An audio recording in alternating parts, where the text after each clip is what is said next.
This episode is presented to you by NFL Sunday Ticket, now on YouTube and YouTube TV. With NFL Sunday Ticket on YouTube and YouTube TV, you can watch your favorite teams' out-of-market Sunday games, plus watch up to 4 games at once with Multiview. Don't miss the race to the playoffs. NFL Sunday Ticket is now just $39 when bundled with YouTube TV, where you get even more football. Visit youtube.com/Spotify offer to sign up now. Lowest price on YouTube TV with base plan. Rest of 2023 season. Terms and embargoes apply. No cancellations. 'Tis the season to shine with H&M. Discover the holiday collection and find fashionable pieces for your wardrobe or for under the tree. Get inspired and dazzle with this year's glam. From tuxedo styles, bow detailed pieces, impressive prints, and more. From unforgettable looks to unforgettable gifts. With fashion finds to home decor, find it all at H&M. Treat your loved ones and yourself this season. Shop in-store or at hm.com. The holidays are a time to feel and create joy. And what could be more joyous than the look on her face as she unwraps a stunning new jewelry piece from Blue Nile? How about getting 50% off your purchase? Blue Nile offers premium quality, priced below traditional retail. Their online experts are available 24/7 to answer any questions and make sure you've picked the perfect gift. For a limited time, you can get 50% off at BlueNile.com. That's 50% off at BlueNile.com. This episode is brought to you by Reese's Peanut Butter Cups.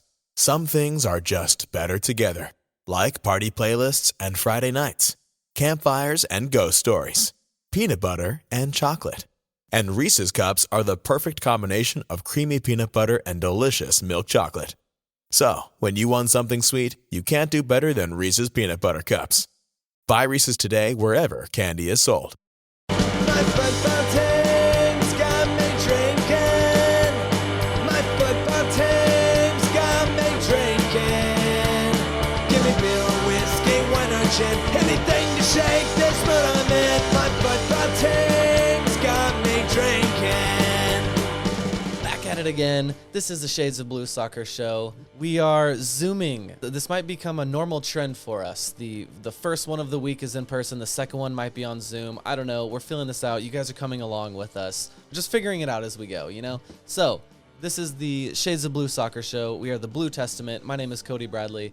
David Greenwald, Robert Russert is here. And we also have Chad Smith. Thad has ditched us. We don't know where he is. It might be too late to record for him. I don't know. But yeah, we have nothing from Thad today. Gentlemen, how are all of you doing? Well, after media day today, I did not wear a hat. I'm a little burned. Yeah, can you guys see me? The ginger. We sat there in the sun for like 30 minutes straight, and my forehead got a little bit red. Like I can feel it. It's warm right now as I touch it. Yeah, for sure. I had some slight redding on my arms as well. So I was like, oh man, am I complaining about 80 degrees in the winter? I probably shouldn't. No, that was and great. How long ago did it snow and ice here? Yeah, a week. Yeah, I don't think the snow fully melted until today, for sure. Yeah, actually, after I left in the parking lot, they had bulldozers moving piles of snow around when I was in the Mazuma Plaza or whatever it's called. Yeah, I was trying to describe that to some of my coworkers in Europe, the ridiculous weather in this city. But yeah, there's no quite explaining Kansas City weather. And David's back there saying, "Damn, I missed out on media day." Sorry, David. I sat in my office all day. David, less cool, but I am not burnt. The guy with a real responsible job and all that. Yeah, he couldn't skip and come hang out. Okay, so let's do. Should we revisit media day at all? Robert, tell us your favorite thing from media today. Well, I mean, you and I were standing there talking, and we're like, "Hey, Jose Mari's not out on the field, and neither's Yuri." Well, we know what Yuri's not. Thad's like, "Yeah, I heard a rumor." Well, careful. And Cody and I just jaws drop. We're like, "Oh, all right." And then we get the announcement from Peter. You can't get Thad in trouble. You can't give anything away because we know things. I didn't give anything away. I just said he heard a rumor. Just in case people don't know, listening to the show, we know things. The Blue Testament knows things. All right. And then Peter makes the announcement, and we're like, "Okay, there it is." Yeah. So yeah, Jose Mauri is gone. Are we sad about that? What does this leave us in the midfield? Chad, why don't you get us going on that one? I don't know if sad is the right word. I think every time Peter makes a signing, you kind of hope that it's going to be a perfect fit and it's going to gel. And he came in mid-season last year, so I think we're all thinking, with this whole preseason, he's going to figure it out. And then he was hurt and missed part of preseason. So he got 27 minutes to figure it out. He didn't look great in those 27 minutes, and I guess we're done. I don't think it came down to just those 27 minutes. I'm sure there's a lot more going on in the background that we don't know, but or maybe I don't know. We'll do move know. on. Maybe we do know, and we're just not allowed to say. Right. Yeah, Cody's more connected than I am, apparently, because I've got no idea. I did write a story that will be out probably around the time you're seeing this podcast with there's options. There's options.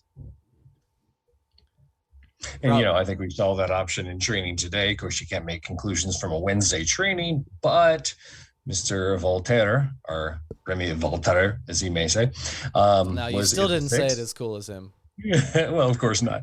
But he was at the 6, all training with the starters, seeming starters. So that's probably what we're going to see. On that same note, sorry to jump in there on you, Chad. Robert and I interviewed Logan Ndembe and Remy Voltaire today together, 2 Frenchmen together. It was a really fun interview. I will be posting that one about the same time as this one, so make sure you go give that one a listen. But a 10-minute interview with those two. That was a good time. I liked Logan Ndembe. I liked him on the field, and he seemed like kind of a fun guy. What did you think of those two, Robert? Yeah, I mean, and the other thing about Logan that stood out, his calves are huge. The dude has some big calves. I heard you mention that, and I'm glad you did because I was thinking it in my head. I always notice people's calves for some reason. Yeah, and yeah, he's built. The kid is built like a fullback. I like the look of him. I'm like, yes, this is my guy. I'm on the Ndembe train. And Voltaire sat there the whole time with a little grin on his face. He's a pretty fun-loving guy too, I think. So, yeah. This conversation got weird. Shades of Blue After Dark gets weird. Oh, well, we're only talking about calves. I can get much weirder than that if you guys want to. Well, Cody, I'd also like for you to reach in your pocket and pull out some cash money and throw it in that. Oh, what did I do? I messed up. Well, where is Logan Ndembe from? I didn't say he was. What did I didn't say he was from somewhere. You said 2 Frenchmen. Is he not French? He's Belgian. He's Belgian. He's Belgian. That's right. Playing in the French league. And Cody, I will let you take your money French. out of if you can tell me the 2 languages that they speak in Belgium without looking it up. David. They speak French. That's where this came from. That's one of the two. And the other one. I don't know. I'm not. All right. I'm gonna fine you $3. $3. Wow, that's a solid fine. David in charge. Well, it's going to pay for the very small stained glass for Jose Mauri. There you go. Right. In the Catalan Cafe. Love it. I don't think it's a loss. It hurts in terms of depth, but Mauri never looked great. Like on his best games, he was fine. Like maybe even pretty decent, but he was bad to like invisible a lot of the time. I don't know that we're losing anything by losing him. Yeah, I would agree with that. He has the look. I liked the potential there, but if he's gone, he's gone. He wasn't on the field enough for me to lament this too much. And Cody, like you and I were talking today, Voltaire moving back to the 6 leaves a spot open at the 8 for Hernandez, for Duke to get some more time. So that's a good thing. Yes, Hernandez specifically is one I'm excited about. I agree. I'm also excited. I really quickly, do we have to find David for saying that he gets a stained glass? Is that only for the Spaniards? Because he's, I believe, Italian descent from Argentinian. Yeah, he's born in Argentina, but he's of Italian descent. Stained glass is for anybody. It's what you get when you've out-earned a statue. Well, this is under-earned a statue. It's below a statue, yeah, right? See, that's the show that I want to do. I don't even want to ever talk about soccer. I want to talk about meaningless things like what is in the hierarchy of statue, stained glass, the sporting legend. That's the ridiculous conversation I always want to have. Or being on our pod. I mean, that's up there too. Come on. Okay. But and I think Robert, you and Chad had talked about this, and I think, Robert, you might have the quote, the direct quote from Peter, but there was some talk about perhaps flipping the midfield triangle. So instead of playing with one in the hole and a single six, about potentially playing a double pivot with one attacking midfielder. Can you guys go in a little bit more on that? Yeah, Robert got me the audio. Yeah, I got it. I got the quote here. It says, basically, I asked Peter a question, hey, Maori's gone. Uri is hurt. Who do we play? Who's our dark horse? Who should I be looking out for? And he kind of gave a sort of typical answer, but he snuck in some sneaky stuff in there. He said, we've got so many guys that can play there. Last year, I played Roger there. I played Remy there. Felipe played there before. I don't actually remember that. We've also played 2 and 1 as opposed to 1 and 2. So I've moved it around. The quote continues. You'll see it in my story. But basically talking about the midfield triangle and sounding like he has flipped it in the past, and I don't remember it. I don't know if you guys remember it.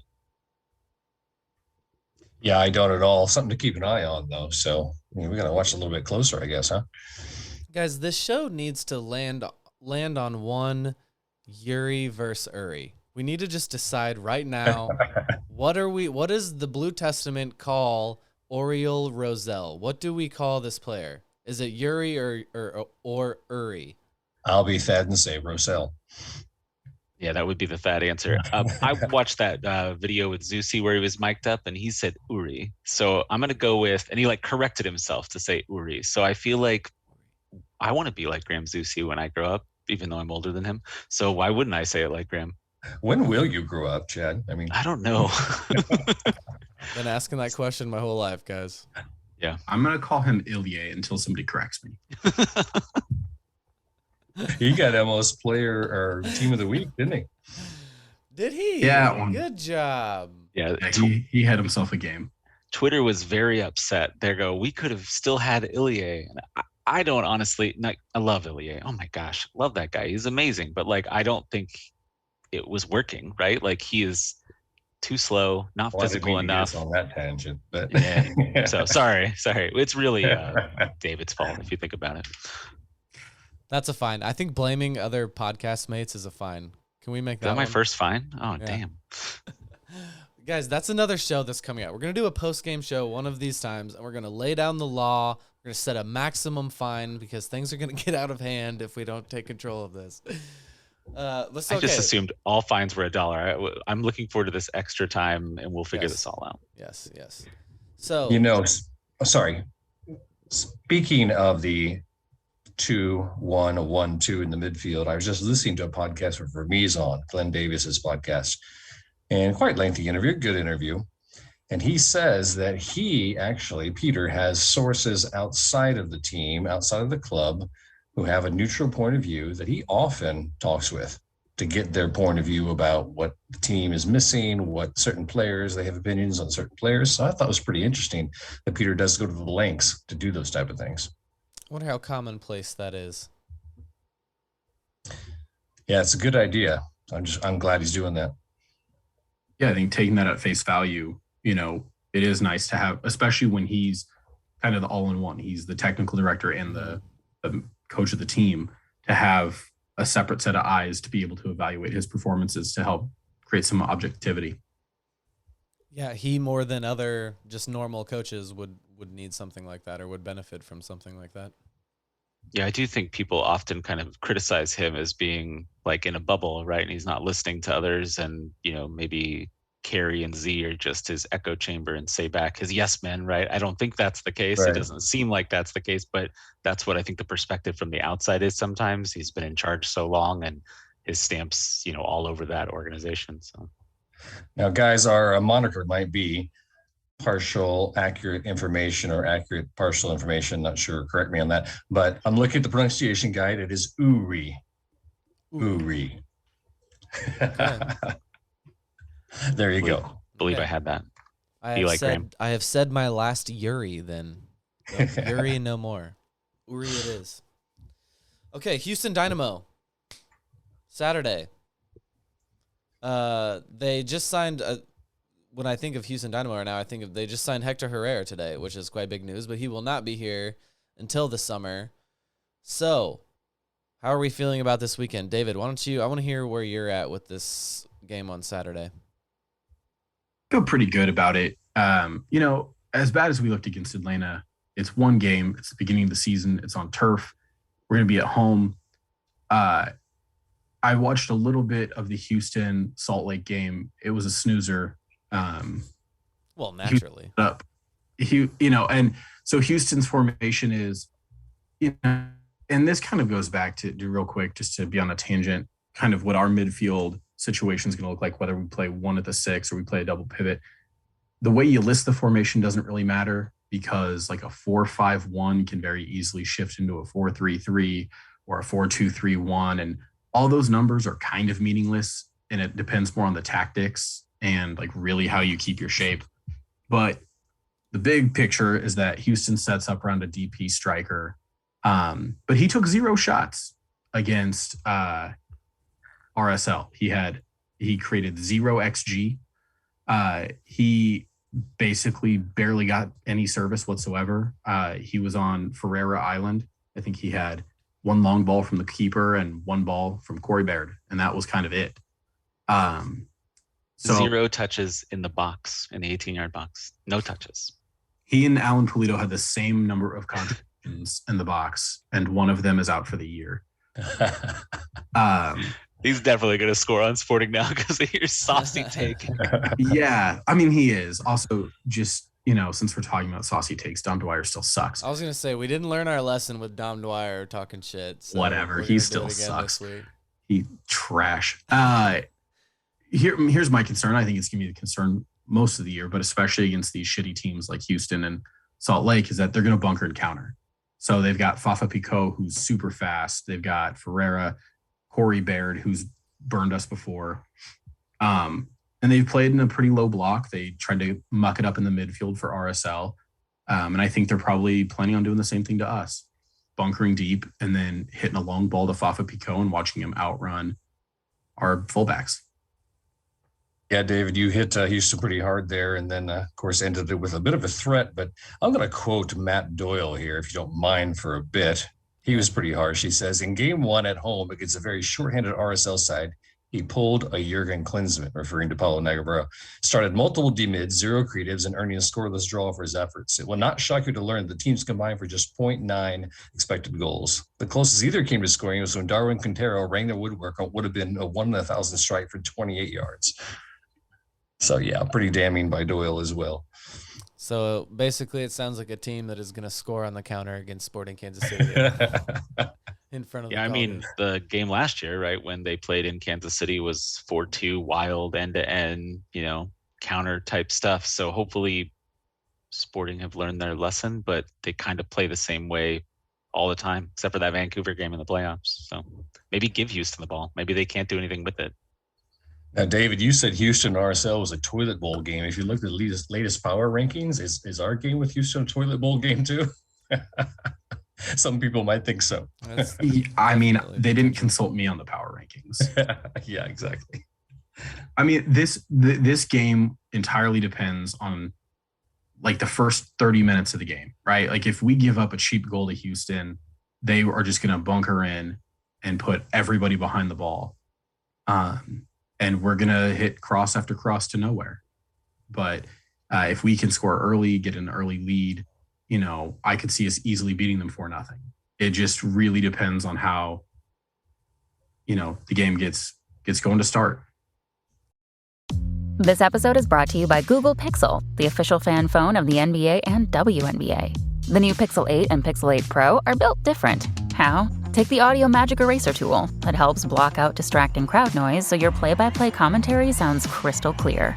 The only phone engineered by Google brings out the audio you care about so your videos sound as crisp as they look. Learn more at googlestore.com/pixelnba. Audio Magic Eraser requires Google Photos app. May not work on all audio elements. Guys, we saw today at Media Day the different colored pennies out there. The blue seemed to be the starters. It looked like Felipe Hernandez was running around out there, which is an encouraging thing that I'm excited about. I'm also encouraged by that.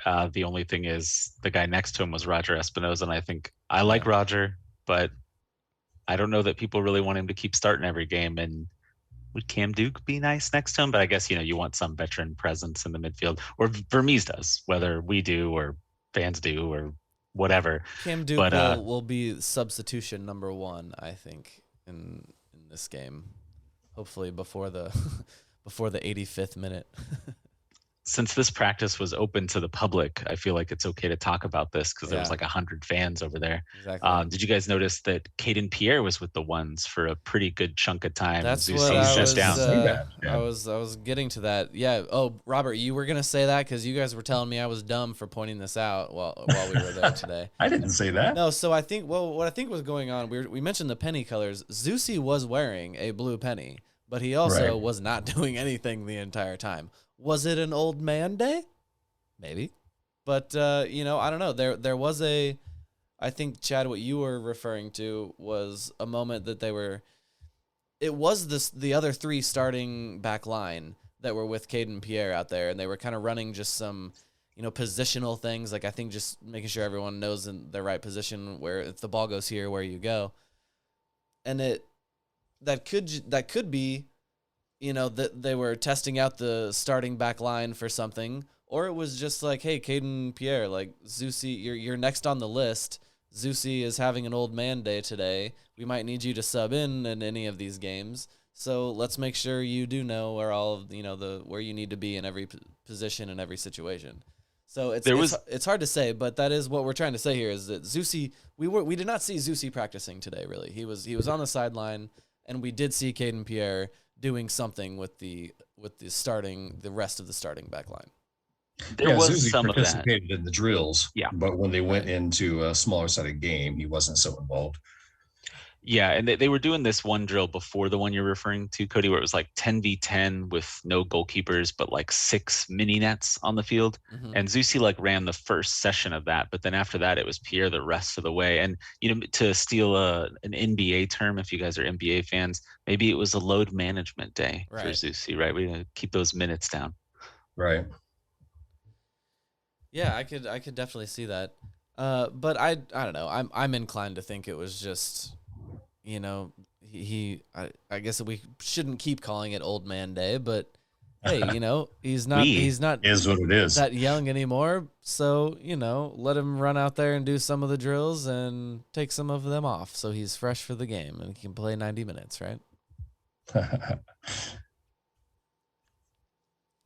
right. What else? We saw, we think, we're not entirely sure, but we think maybe we saw Veloter out there. We think we know which one Robert Veloter was, the new striker.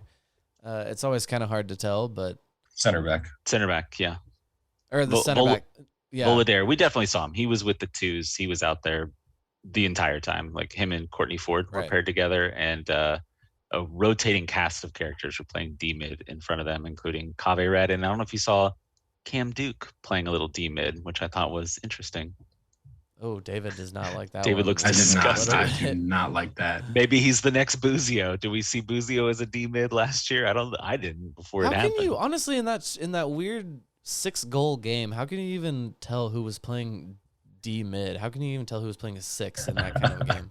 My brain just works like that, Cody. All I do is think sporting. Oh, okay. Yeah, you're right. Chad's just smarter than me. Is how he knows that.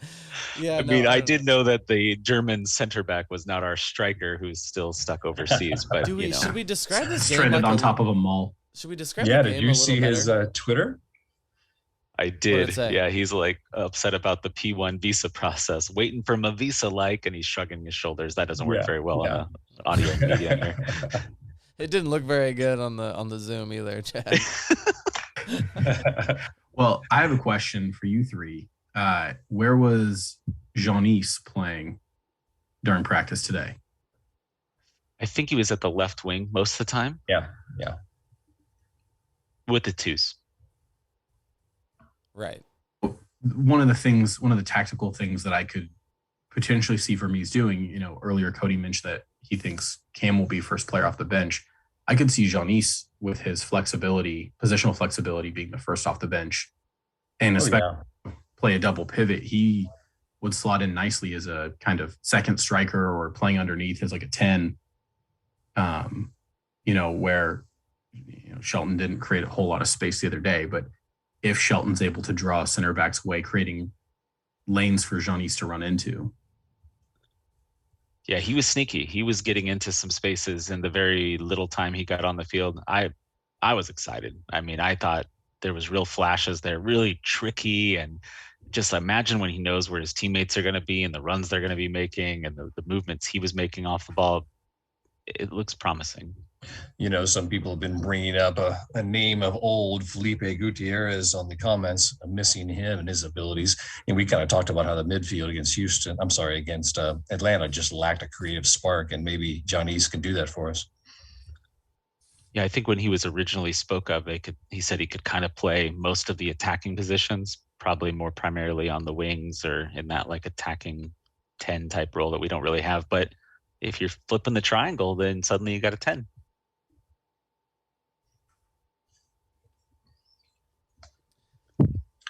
Vinovich, that was another guy that I think we got one of our first looks at today, right? No? Oh yeah, that's right. Still overseas. Yeah, still over there. Shrugging his shoulders. Shrugging his shoulders, that's right. Eating into Ann's pretzel. So then I think Cody just wants another center forward here. Yeah, can you tell how badly I'm waiting for this guy to do? No, there were a couple guys that I wasn't entirely sure who they were running around out there, but I guess they're the supplemental spots that I'm not. Our good friend Daniel Sperry from the Kansas City Star pointed out that Mateo Bunbury from the academy was out there, kind of playing on the right wing. At times, he looked good. He had the big hair. Yes, he had a sharp goal out there. Yeah, okay. I think we'll see him a lot. But honestly, I was looking at the roster again today. He's not signed to SKC2 yet. They haven't announced their academy contract, so it's possible, that's still to come. But we did release 2 forwards, Barber and Freeman. Maybe Bunbury gets the next homegrown deal. And one thing I noticed too is Courtney Ford is what people have been talking about, Kyrie Shelton as a center back. He's built in a very similar way and looks almost like him out there too. So I liked Jake Davis today. I saw him and Roger they were kind of fighting out there a little bit, getting a little scrappy. Roger's like pushing him, I can see. And that I like what's going on there. Jake Davis seems like a good little scrappy midfielder. I hope he gets some time this year. There was a drill they were running where the 2s were on one end and the 1s were on another, and they were playing against the fake yellow men that are on the field. And they both, Davis and Espinoza, skied a shot like 20 yards over the bar at the exact same time. And I was like, he is Roger. He's like the second coming of Roger. Yeah, that's so funny because while we were standing there today, I started talking about Jake Davis, and Thad said that exact thing. He was like, everyone talks about how Felipe is like little Roger, but Jake Davis is the one that is way more like Roger. Espinoza missed about 3 big. So anyway. No, Roger skied one? I don't believe that. At training, he had at least 3 way off the mark. Yeah, he's damaging those seats over in the Cauldron for sure. All right, so wait, hold on. We didn't do this. We always do this. We say we're going to talk about Houston, and then we didn't actually talk about this. Someone give me some like analysis for the Houston game. David, this feels like your wheelhouse. Well, David and Doyle provided some. That's true. That's okay. Yeah, you're right. That's valid. We covered it. What else are we missing? What's another matchup? I'll give you an interesting stat that the team I'm stealing from the team's website. Okay. Houston has not won a road game since 2020. They did not win on the road at all in 2021. Dude. My word. Yeah, they were like not horrific at home, but they were obviously abysmal on the road. So, all right. Gosh, don't give them the first one. I have a question, guys. Big important question. With the stick, with the crap that Vermees has been given after this first game, is it possible that Paulo and Jimmy Nielsen being announced as Houston coaches might get a larger hand of applause than Peter Vermees does? Is that possible? I think they'll give him flowers. Yeah, they're going to get some love, right? Like we're always nice to our own when they come back, but except Peter for Dwyer. I think were they bad to Dwyer? I don't really remember. I feel like the Cauldron's probably pretty respectful of him regardless. So no, at least to his face. The more time passes with Dwyer being gone, the less I feel that I need to be nice to him. Like right when he left, I was still holding on to like, yeah, I think, good service. Thanks for your time here. But now I'm just like, oh my God, that guy's such a dick. I mean, I think that's kind of how a lot of these guys are, right? Like if Roger Espinoza played for another team, you'd hate him, right? Like the way he plays. It's like the Diego Ozzy. Yeah. How did Ozzy Alonso not get taken out of that game in Atlanta? I was looking at the pictures, looking for a picture in the edit to do a story, and I scrolled past one. Obviously, there was the one where he wipes out Ndembe. We used that in our recap story. But there's another one where he's wiping out another player, and I was like, I don't even remember this. Like he just does it so often, we take it for granted. Like how is Ozzy still on the field? He never seems to get red cards. Okay, so we're about at a half an hour here. Any final thoughts, David? What do you have? You're about to say something. Well, I just, obviously every coaching staff we go up against is professional to at least some degree, right? I mean, certainly like Miami is less so than other franchises probably. But I would be curious to see, Paulo having been in the organization for so long, both as a player and as a coach, I'm curious how he'll be able to scout our team. He presumably knows what our pressing triggers are more intimately than other coaches will. So I am looking forward to seeing if there's any sort of tactical battle or if he's really hamstrung by the fact that they have a terrible roster. Well, it sounds like his strategy is already kind of a rather ugly defensive thing, and that is what has been known to work in Children's Mercy Park against Sporting. So I think we know what he's going to come out with. Yeah, I think that's actually probably a pretty good point, right? Like, it's hopefully they won't win. Gosh, that'd be terrible, right? To give up a win. But Sporting actually don't have like the most amazing record on home openers. Mm-hmm. Lots and lots of draws. So it's like 6 draws out of 10 games, 11 games, something like that. So only 1 loss though. Well, I am calling victory on Saturday. There. All right. Robert's optimistic. That's good. Now I feel optimistic. I am. Now you're pumped. David, give us a prediction for the final score. 2-0, Daniel and Johnny. That's a dream right there. I already wrote a story where I said 3-1. I will confess it initially said 3-0, and then I kept looking at the highlights from last year's game and all the counters, and now David telling me about Nagamura knowing everything we're going to do. I'm feeling a little nervous. I'll stick with my 3-1 just because I think they're going to be mad. I think they're going to be extra up for this game. Something about being at home. It's going to be loud. It's going to be rowdy, but I'm always a little nervous, especially after last week's performance. But I think Remy calms things down in the midfield too. No silly turnovers. I don't really think the defense looked as bad as they perceived to have looked last week, because they were just horrific turnovers most of the time that led to this. Mm-hmm. And if you don't turn the ball over and all your fullbacks are way up the field and Afonso is all by himself back there, then you should be okay. Yeah, I think Voltaire is going to clean up that midfield a little bit because he's been there. He's been in a lot of games. He knows his role. I don't know. Did you guys not read the Cauldron Facebook page last week? Remy Voltaire should never play another on our game. Pod. Oh, by the way, what did you guys think of the food? I thought the food was pretty good at Media today. We got the concession food, new stuff. I thought it was good. Is there any bat barbecue? There was some barbecue. I don't exactly know what I was eating, but it tasted good. I thought it was pretty good. Tacos were my favorite. I liked the cookie, and I liked the whiskey in the goodie bag that we got. Did you have some already? Nope, not yet. Oh, okay. Oh, Chad's got it on hand. Yeah, I haven't opened it yet. Actually, I haven't opened last year's either, so I'm not sure that I'm the best person to ask. So, but I thought the food was good. I thought the poutine with whatever barbecued meat was on top of it was pretty good. I'm always down for some gravy on my fries. So, there you go. All right, guys. Well, I will see you two, not David, on Saturday. Or David, are you going to be there? I've got season tickets, my man. I'll be there. Okay, but on the press box? No, not in the press box. So you're just going to be like a normal I'm person. a real fan. Oh, you're just going to be like, be able to shout like profanities. A regular person in the stands, like a peasant. Don't they have better food down on the? Yeah, I know. I hate the press box. The concourse than press box. We can go down there and buy that food too, or we can eat our free food in the press box. Yeah. There you go. I'm leaving the press box. I'm going to go hang out with David. Well, guys, before we go, a couple things. Thing number one, wrong answers only. How many goals does Kyrie score this week? 17. Wrong He gets a answer. brace. You said this week, correct? Yes. Yes. 0. Chad says a brace for the season. No, that wasn't for the Wrong season. That answers was for... only. Robert, it's wrong answers only. You can't say zero. No, he's just really confident in Robert Kyrie. thinks he's going to score. Exactly. Oh, geez. All right. Hey, Johnny Last Rosell thing. pimped him up well today, so I'm all on the bandwagon. I'm back on.